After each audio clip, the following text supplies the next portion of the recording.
Our correspondent, Mike Thompson, has been speaking to Iran's first president after the toppling of the Shah in 1979. He began by asking ابوالحسن Banisadr for his reaction to Qasem Soleimani's assassination.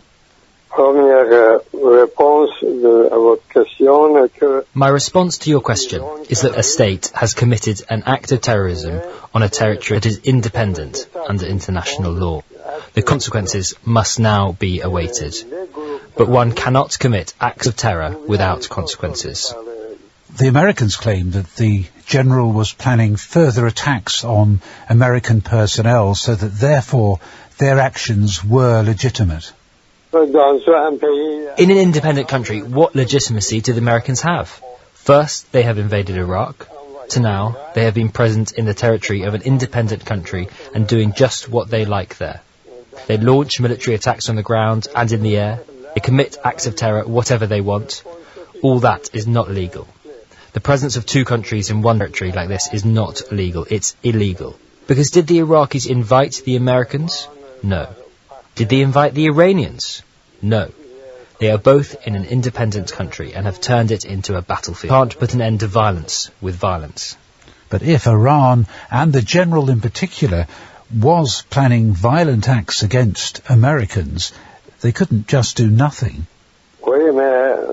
Yes, but it's not just about one guilty party, but two, the American government and the Iranian regime. They've both committed crimes on a territory that is owned by neither the United States or Iran. And if one commits a crime and the other responds, is it deserved? No, it's not deserved.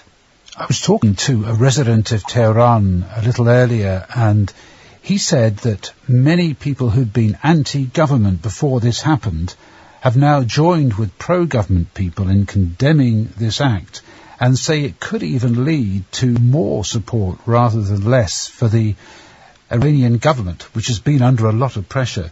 Do you think that is possible? This could actually unify the people against America and the West?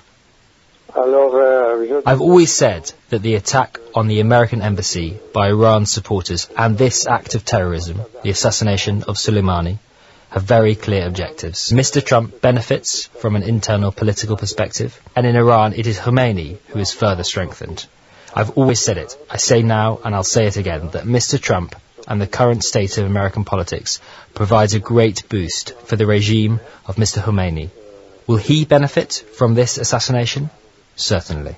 Former Iranian President ابوالحسن Banisadr talking to our correspondent Mike Thompson there. Well, Fred Fleitz was the Chief of Staff to Donald Trump's